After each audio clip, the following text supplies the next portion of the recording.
આજે રાજ્યમાં સાર્વત્રિક ભારે વરસાદની આગાહી કરવામાં આવી, જેમાં નર્મદા અને તાપીમાં અત્યંત ભારે વરસાદનું રેડ એલર્ટ આપવામાં આવ્યું છે.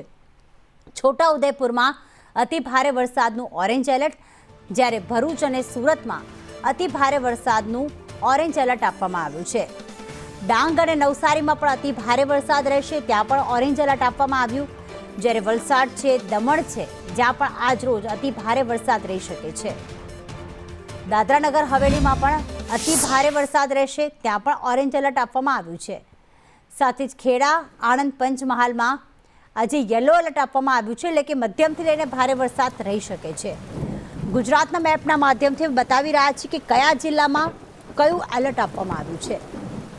દાહોદ, મહીસાગર અને વડોદરામાં ભારે વરસાદનું યલો એલર્ટ આપવામાં આવ્યું, જ્યારે અમરેલી છે, દીવ છે, બોટાદ છે, જ્યાં પણ ભારે વરસાદનું યલો એલર્ટ.